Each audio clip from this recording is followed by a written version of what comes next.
நண்பர்கள் அனைவரையும் discover your self channel உங்களை வரவேற்கின்றது. இன்றைக்கி நம்மளுடைய டிஸ்கவர் யுவர் செல்ஃப் சேனலில் சாப்டர் நம்பர் 13 and 14, அதாவது இன்டர்நேஷ்னல் ட்ரேட், எக்ஸ்போர்ட் ப்ரொமோஷன் அப்படின்ற அந்த 2 பாடங்களில் ஏற்கனவே இன்டர்நேஷ்னல் ட்ரேட் மற்றும் இந்த எக்ஸ்போர்ட் ப்ரொமோஷன், யூனிகார்ட் இதெல்லாம் வர மாதிரி இருக்கக்கூடிய இந்த 2 சாப்டர்ஸில் இருந்து நமக்கு வீடியோ விளக்கம் ஏற்கனவே நம்மளுடைய சேனலில் போட்டிருக்கோம். அதை பார்க்காதவங்களுக்கு டிஸ்கிரிப்ஷனில் லிங்க் கொடுத்துருக்கேன், போய் பார்த்துக்குங்க. இன்றைக்கி அந்த 2 சாப்டர்ஸ்லேருந்து ஒரு மாடல் டெஸ்ட்டு கொடுத்துருக்கேன். இந்த மாடல் டெஸ்ட்டை அட்டன் பண்ணுங்கள். இது புது முயற்சியாக நம்மளுடைய நண்பர்கள் சார் கொஸ்டின்ஸ் கொடுத்துட்டு அதுக்கான அந்த கொஞ்சம் விளக்கமும் கொடுத்துட்டிங்கன்னா நல்லாயிருக்கும் அப்படின்னு கேட்டதுக்காக ஒரு 25 கொஸ்டின்ஸ் நான் எடுத்திருக்கேன். அந்த 25 கொஸ்டின்ஸ்க்கும் வருது, அந்த 25 கொஸ்டினோட உங்களுக்கு ஆன்சர்ஸும் வருது. அதனால் நீங்கள் இதை பார்த்து நீங்கள் உங்களுக்கு போட்டித் தேர்வுக்கு நீங்கள் உங்களுடைய பொசிஷன் எப்படி இருக்குது அப்படிங்கிறத நீங்கள் உறுதிப்படுத்திக்கிங்க. இந்த 25 கொஸ்டின்ஸும் உள்ளேருந்து கொஞ்சம் எடுத்த கொஸ்டின்ஸ் மாதிரி இருக்கும், ஆனால் கொஞ்சம் எளிமையாக தான் இருக்கும். அதுக்கு முன்னால் நம்மளுடைய அந்த வீடியோ லெசன்ஸை ஒரு முறை பார்த்துக்குங்க. நீங்களும் நல்லா தரவு பண்ணுங்கள். அப்போ தான் உங்களுக்கு போட்டித் தேர்வை எதிர்கொள்வதற்கு ரொம்ப எளிமையாக இருக்கும். பதிவுக்குள்ளே போகிறதுக்கு முன்னால் இது வரைக்கும் டிஸ்கவர் யுவர் செல்ஃப் சேனலை சப்ஸ்கிரைப் பண்ணலாம், சப்ஸ்கிரைப் பண்ணிடுங்க. கூடவே தர பெல்லைக்கானையும் கிளிக் பண்ணிவிட்டு ஆளுங்கிற பட்டனையும் மறக்காமல் செலக்ட் பண்ணிடுங்க. வாருங்கள் நண்பர்களே, நம்மளுடைய பதிவிற்குள் செல்லலாம். இது ஒரு 25 கொஸ்டின்ஸ் கொண்டது. அந்த 25 கொஸ்டின்ஸும் எப்படி இருக்குது அப்படின்னு பாருங்கள். கொஸ்டின் நம்பர் 1 பாருங்கள். International trade is otherwise called. Option A foreign trade, B home trade, C retail trade and wholesale trade. அது அயல்நாட்டு வாணிபம் அப்படின்னா என்ன உங்களுக்கே தெரியும். ஹோம் ட்ரேட்னா உள்நாட்டு வாணிபம், ரீட்டைல் ட்ரேட்னா சில்லறை வியாபாரம், ஹோல்சேல் ட்ரேட்னா மொத்த வியாபாரம். அப்போ ஆப்ஷன் ஏ தான் உங்களுக்கு சரியான விடை, ஃபாரின் ட்ரேட். அடுத்து ப்ரொமோஷன். அடுத்து next, to promote international trade so us to accelerate the economic growth of underdeveloped countries and to bring them in line with advanced countries. நம்ம கொஸ்டின்ஸை எவ்வளோக்கு எவ்வளோ புரிஞ்சுக்கிறோமோ அந்த அளவுக்கு நமக்கு ஆன்சர்ஸ் கண்டுபிடிக்கிறதுக்கு ஈஸியாக இருக்கும். இன்டர்நேஷ்னலாக டெவலப் பண்ணி அண்டர் டெவலப்டு கண்ட்ரீஸில் எக்கனாமிக் குரோத்தை கூட்டுறதுக்காக என்ன கொண்டு வந்தாங்க, இதுதான் கேள்வி. எப்படி அட்வான்ஸ்டு கண்ட்ரீஸில் இருக்கோ அது போல். இப்போது ஆப்ஷன் ஏ பாருங்கள், எஸ்பிஇசட் எக்கனாமிக் ப்ராசஸிங் ஜோன் அல்லது எக்ஸ்போர்ட் ப்ரொமோஷன் ஜோன் அப்படின்னு சொல்லலாம். அடுத்து பார்த்திங்கன்னா யுஎன்சிடிஏடி, United nation conference on trade and development, இது ஒரு ஆர்கனைசேஷன். அடுத்து ECGC export credit guarantee corporation. அடுத்து டி பார்த்திங்கன்னா ஸ்பெஷல் எக்ஸ்போர்ட்டிங் ஜோன் அப்படின்னு சொல்லக்கூடிய ஒரு நிறுவனம். இந்த மூணுலையும் பார்த்திங்கன்னா இன்டர்நேஷ்னல் லெவலில் இருக்கக்கூடியது அப்படின்னு பார்த்திங்கன்னா அந்த United nation conference on trade and development தான். அதுக்கு முன்னால் இந்த 3 பற்றியும் நமக்கு ஒரு சஃபிஷியன்ட் நாலேஜ் இருந்தால் தான் அந்த ஆன்சர்ஸை நம்ம சூஸ் பண்ண முடியும். ஏன்னா அந்த எக்ஸ்போர்ட் கிரெடிட் கேரண்டி கார்பரேஷனாக இருக்கட்டும், ஸ்பெஷல் எக்கனாமிக் ஜோனாக இருக்கட்டும், அல்லது ஸ்பெஷல் எக்ஸ்போர்ட்டிங் ஜோனாக இருக்கட்டும், இது எல்லாமே ஒரு கண்ட்ரிஸ்க்குள்ளே எஸ்டாப்ளிஷ் பண்ணக்கூடியது. இன்டர்நேஷ்னல் லெவலில் நம்ம எக்ஸ்போர்ட்டை ப்ரொமோட் பண்ணால் கூட இது அந்த டெவலப்டு கண்ட்ரீஸுக்காக அதனுடைய எக்கனாமிக்ஸ் க்ரோத்தை ஆக்சிலேட் பண்ணுறதுக்கு எஸ்டாப்ளிஷ் பண்ணுறது அப்படின்னு சொன்னால் இந்த நிறுவனம் தான். இது சம்மந்தமான அடுத்த கொஸ்டின்ஸ் பின்னால் வருது. இது எப்போ எஸ்டாப்ளிஷ் பண்ணாங்க, எதுக்கு எஸ்டாப்ளிஷ் பண்ணாங்கன்னு வருது. அதனால் இதை தெரிஞ்சுக்கிட்டிங்கன்னா உங்களுக்கு ஆன்சர்ஸ் சூஸ் பண்ணுறதுக்கு சரியாக இருக்கும். இப்போ ஆப்ஷன் பி தான் சரியான answer, united nation conference on trade and development. இப்போது நம்ம அடுத்த கொஸ்டின்ஸுக்கு போகலாம். The United nation conference on trade and development is convened at interval of not more than. International லெவலில், அதாவது யுனைடெட் நேஷன் ட்ரேடு மற்றும் டெவலப்மெண்ட்டுக்காக எத்தனை ஆண்டுகளுக்கு ஒரு முறை இந்த மீட்டிங் கன்வீன் பண்ணுவாங்க, இதுதான் கேள்வி. இப்போ பாருங்கள், 1 வருஷம், 2 வருஷம், 3 வருஷம், 4 வருடம் கொடுத்துருக்கு. இதுக்கு ஆன்சர்ஸ் பார்த்திங்கன்னா 3 இயர்ஸ் ஒன்ஸ் இதை டெவலப் பண்ணுவாங்க. 3 இயர்ஸ் ஒன்று தான் இது டெவலப் பண்ணோம். Answer C. அடுத்து ஃபோர்த் கொஸ்டின்ஸ் போயிடலாம். which is the main executing body of UNCTAD? இந்த சீஃப் எக்ஸிக்யூட்டிவ் பாடி எது அப்படின்னு கேட்டிருக்கு. ஆப்ஷன் பாருங்கள், business development board, commerce development board, economic development board and trade development board. நான் ஏற்கனவே சொன்ன மாதிரி அந்த யுஎன்சிடிஏடியை பற்றி நமக்கு ஒரு முழு டீட்டெயில்ஸ் தெரிஞ்சால் தான் இதுக்கு நமக்கு ஆன்சர்ஸ் பண்ண முடியும். இது பார்த்திங்கன்னா ட்ரேடு டெவலப்மெண்ட்டுக்காக வந்ததுனால இது வந்து ட்ரேட் டெவலப்மெண்ட் போர்டு தான் அதனுடைய எக்ஸிக்யூட்டிவ் பாடி. அடுத்து 5 வாங்க. எக்ஸ்போர்ட் ப்ராசஸிங் ஜோன் அப்படின்னு சொல்லக்கூடியது R industrial estates, development banks, export and import agency and local producer. நம்ம பார்த்தீங்கன்னா தெரியும் அந்த ஆப்ஷன் டியை லோக்கல் ப்ரொடியூசர் அப்படின்னு இருக்குது. அடுத்து பார்த்தீங்கன்னா எக்ஸ்போர்ட் அண்ட் இம்போர்ட் ஏஜென்சின்னு இருக்குது. அடுத்து பார்த்தீங்கன்னா டெவலப்மெண்ட் பேங்க்ஸ்ன்னு இருக்குது. அடுத்து பார்த்தீங்கன்னா இண்டஸ்ட்ரியல் எஸ்டேட். ஆக்சுவலாக வந்து இண்டஸ்ட்ரியை டெவலப் பண்ணுறதுக்காக தான் இந்த எக்ஸ்போர்ட் ப்ராசஸிங் ஜோன் உருவாக்கப்பட்டது. அதனால் ஆப்ஷன் ஏ தான் சரியான விடை, இண்டஸ்ட்ரியல் எஸ்டேட். அடுத்து 6th கொஸ்டின்ஸுக்கு வந்துடுங்க. These are usually situated near seaports or airports. Airports பக்கத்துலேயோ அல்லது சீபோர்ட்ஸ் பக்கத்துலேயோ ஹார்பர் பக்கத்துலேயோ இருக்கக்கூடியது எது? இதுதான் கேள்வி. 6th கொஸ்டின்ஸ் பாருங்கள். எக்ஸ்போர்ட் ப்ராசஸிங் ஜோன்னா பக்கத்தில் இருக்கும். ஆப்ஷன் வந்து பி தான் வந்து கரெக்டான ஆன்சர். ஸ்பெஷல் எக்கனாமிக் ஜோன் எங்கே வேணாலும் இருக்கும், நல்லா பார்த்துக்குங்க. எக்ஸ்போர்ட் பண்ணுறதுக்காகத்தான் ஹார்பர் பக்கத்துலேயோ ஏர்போர்ட் பக்கத்துலேயோ இருக்குது அப்படின்னா அது கண்டிப்பாக எக்ஸ்போர்ட் ப்ராசஸிங் ஜோன் தான், இபிஇசட். ஸ்பெஷல் எலக்ட்ரானிக் ஜோன் அப்படின்றது முக்கியமான சிட்டிஸில் இருக்கக்கூடியது.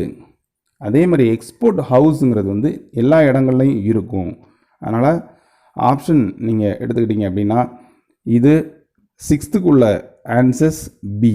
உங்களுக்கு வந்து நோ ப்ராப்ளம், ஆன்சர்ஸ் கடைசியில் டிஸ்பிளே ஆகும். அதனால் நீங்கள் இன்னும் பார்த்துக்கிட்டே வாங்க, ஆன்சர்ஸும் கடைசியில் டிஸ்பிளேயில் இருக்கும். அடுத்து 7th question. How many export processing zones are there in our country? நம்ம நாட்டில் எத்தனை எக்ஸ்போர்ட் ப்ராசஸிங் ஜோன் இருக்குது? இபிஇசட்னு சொல்லக்கூடியது வந்து நமக்கு இருக்குது. இதில் ஆப்ஷன் ஆன்சர்ஸ் பார்த்திங்கன்னா மொத்தம் 7 நமக்கு இருக்குது. எக்ஸ்போர்ட் 7 அப்படி ஞாபகம் வச்சுங்க. எக்ஸ்போர்ட்னா 7 ப்ராசஸிங் ஜோன். எக்ஸ்போர்ட்னா 7 ப்ராசஸிங் ஜோன் அப்படின்னு ஞாபகம் வச்சுக்கோங்க. 5 கிடையாது, 6 கிடையாது, 7. Option C is the right answer. அடுத்து 8 போய்க்குங்க. The special economic zone have been set up the year.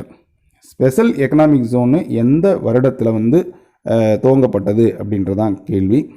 இது பார்த்திங்கன்னா ரீசெண்டாக வந்த டெவலப்மெண்ட்டில் உள்ளது. ரீசெண்டாக வரக்கூடியது அப்படின்னா இந்த கொடுத்துருக்க இயர்ஸில் ரீசெண்டாக இருக்கக்கூடியது எது? 2005 தான் ஆன்சர்ஸ்.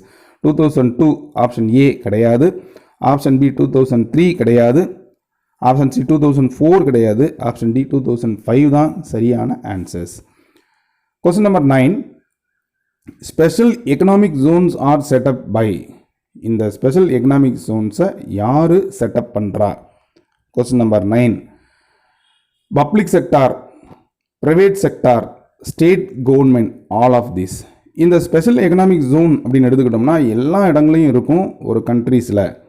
அப்போ இது வந்து ஒரு மாநில அரசு பண்ணோம், அப்புறம் வந்து மத்திய அரசு பண்ணோம். பப்ளிக் செக்டார்னு சொல்லக்கூடிய மாநில அரசும் மத்திய அரசும் சேர்ந்தோ அல்லது 2 மாநில அரசுகள் சேர்ந்தோ அல்லது மாநில அரசும் ஒரு ப்ரைவேட்டும் சேர்ந்தோ பப்ளிக் செக்டார் அண்டர்டேக்கிங் அப்படின்னு சொல்லக்கூடிய எல்லாம் சேர்ந்து தான் இந்த ஸ்பெஷல் எக்கனாமிக் ஜோன்ஸ் உருவாக்கும். அதனால் வந்து ஆன்சர்ஸ் பார்த்திங்கன்னா டி, ஆல் ஆஃப் தீஸ்.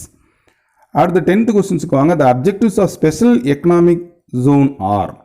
இந்த ஸ்பெஷல் எக்கனாமிக் ஜோன்ஸினுடைய மெயின் அப்ஜெக்டிவ்ஸ் என்ன அப்படின்னு பார்த்துக்கிட்டிங்கன்னா பாருங்கள். Earning foreign exchange, creating employment opportunity, updating and acquiring managerial skill and all of the above. இது 3க்காகவும் தான் கண்டிப்பாக ஃபாரின் எக்ஸ்சேஞ்ச் ஏர்ன் பண்ணுறதுக்கு தான் இந்த எக்கனாமிக் ஜோன்ஸ் உருவாக்குறோம். அப்புறம் employment opportunity, updating, acquiring, management skill, இது 3க்காகவும் தான். அப்போ ஆல் ஆஃப் த அபவ் தான் கரெக்டான ஆன்சர். அடுத்து 11. ஏற்கனவே வந்து நான் சொன்னேன் அந்த கொஸ்டின் நம்பர் 2ல் சொல்லும்போது நமக்கு வந்து இந்த குறிப்பிட்ட எக்கனாமிக் ஜோனாக இருக்கட்டும், இல்லை ஸ்பெஷல் எக்ஸ்போர்ட்டிங் ஜோனாக இருக்கட்டும், இல்லை UNCDADயாக இருக்கட்டும், அல்லது எக்ஸ்போர்ட் கிரெடிட் கேரண்டி கார்பரேஷனாக இருக்கட்டும், அது எப்போ எஸ்டாப்ளிஷ் பண்ணது, அதனுடைய எக்ஸ்பான்ஷன் அப்படிங்கிறது கண்டிப்பாக நமக்கு தெரிஞ்சிருக்கணும். கொஸ்டின் நம்பர் 11 பாருங்கள், UNCTAD-னுடைய எக்ஸ்பான்ஷன் என்ன?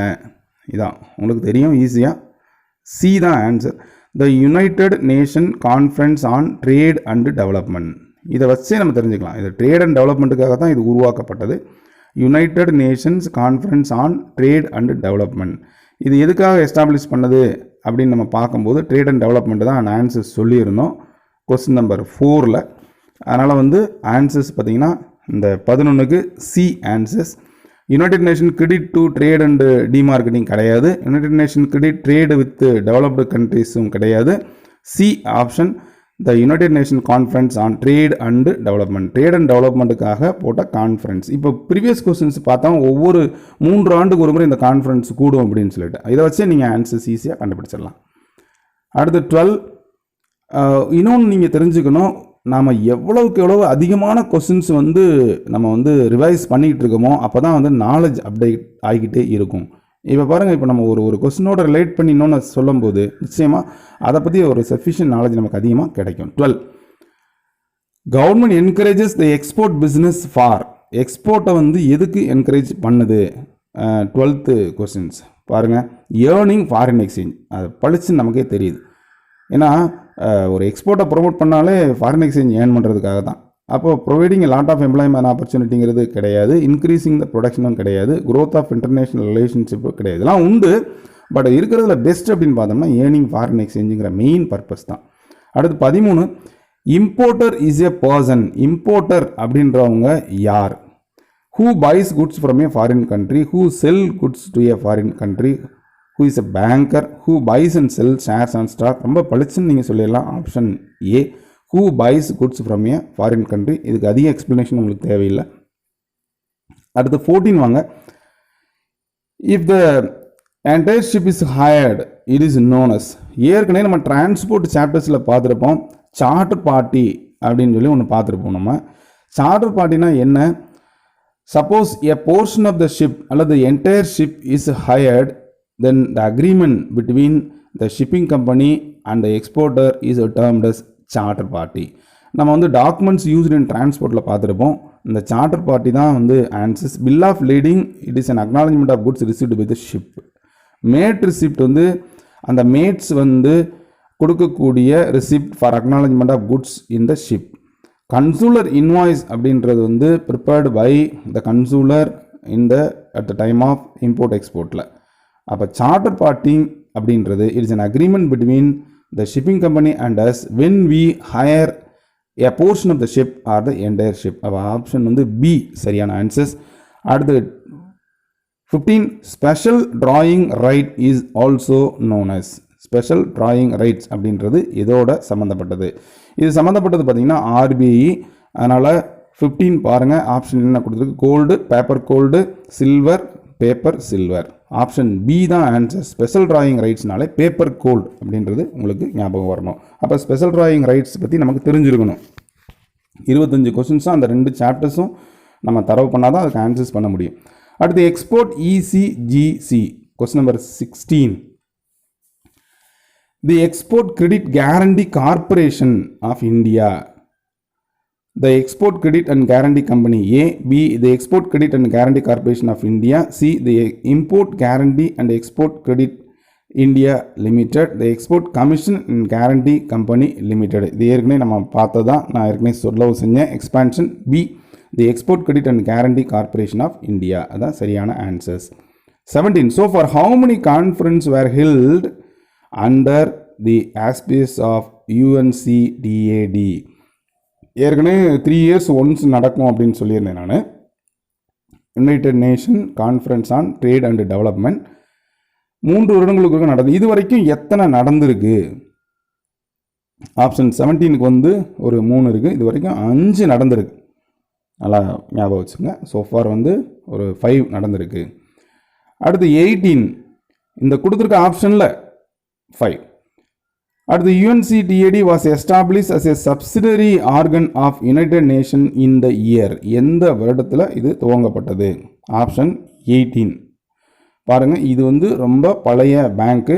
நீங்கள் இதை ஞாபகம் வச்சுக்கணும் அப்படின்னு சொன்னால் நீங்கள் IDBI ஞாபகம் வச்சுக்கணும். IDBI எஸ்டாப்ளிஷ் பண்ணது 1964. அதுபோல் டிசம்பர் 1964 தான் இது எஸ்டாப்ளிஷ் பண்ணது. பொதுவாக யுனைடெட் நேஷன்னாலே எல்லாமே வந்து ஏர்லியராக எஸ்டாப்ளிஷ் பண்ணது மாதிரி இருக்கும்.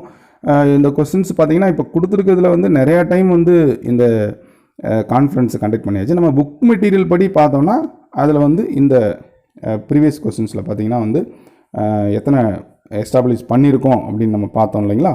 டி, அது 5 முறை. 5 நாளே உங்களுக்கு வந்து 3 இயர்ஸ் ஒன்ஸ்னால் 15 வருஷம் போயிடும்.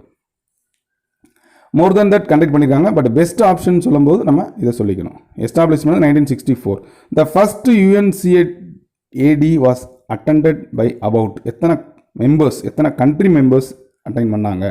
United nation conference on trade and டெவலப்மெண்ட்டை எத்தனை மெம்பர்ஸு ஃபஸ்ட்டில் அட்டன் பண்ணாங்க?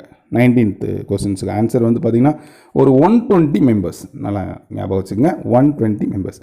சரி, the headquarters of UNCTAD are, என்னுடைய ஹெட் குவார்ட்டர்ஸ் வந்து எது அப்படின்னு பாருங்கள். சொல்லிடலாம் நீங்கள். லண்டன், ஜெனீவா, அடுத்து வந்து Paris and Delhi. Questions number 20.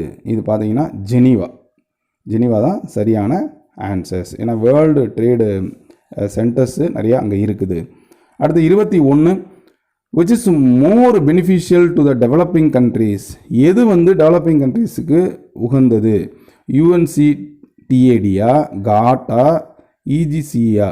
இப்போ ECGC அப்படின்னு சொல்லக்கூடியது நம்ம நாட்டில் இருக்கக்கூடியது. காட் அப்படின்றது இன்டர்நேஷ்னல் லெவலில் போடக்கூடிய ஒரு அக்ரிமெண்ட்.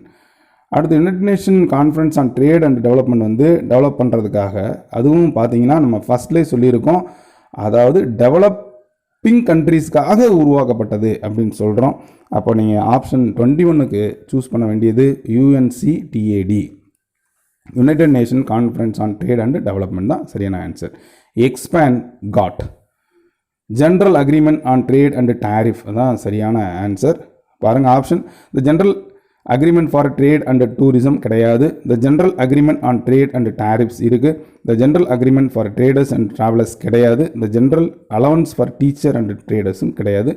பி சரியான answers. The GATT was a contractual agreement was among the members nation which was signed in. GATT வந்து எப்போ வந்து பண்ணாங்க? 23 கொஸ்டின்ஸ் வந்து இது பாருங்கள். காட் எஸ்டாப்ளிஷ் பண்ணது ஆப்ஷன் வந்து 1945 கொடுத்துருக்கு, 1946 கொடுத்துருக்கு, 1947 கொடுத்துருக்கு, 1948 வந்து கொடுத்துருக்கு. இப்போ 1947 ஃபஸ்ட்டு வந்து காட் எஸ்டாப்ளிஷ் பண்ணது. GATT is replace by WTO. நீங்கள் அதுவும் ஞாபகம் வச்சுக்கணும். வேர்ல்டு ட்ரேட் ஆர்கனைசேஷன் வந்து காட்டை வந்து கொஞ்சம் ரீப்ளேஸ் பண்ணதான் இந்த காட். அப்போ நம்ம ஃப்ரீடம் இயரை வந்து நீங்கள் ஞாபகம் வச்சுக்கலாம் காட்டுக்கு. GATT came into force on, எப்போ வந்து நடைமுறைக்கு வந்தது? நல்லா பார்த்துங்க. இதுக்கு முந்தினது வந்து கான்ட்ராக்சுவல் அக்ரிமெண்ட் வந்து எப்போ சைன் ஆனது காட்டுக்கு? 1947. எப்போ நடைமுறைக்கு வந்தது? 2 கொஸ்டின்ஸுக்கு வித்தியாசம் இருக்குது.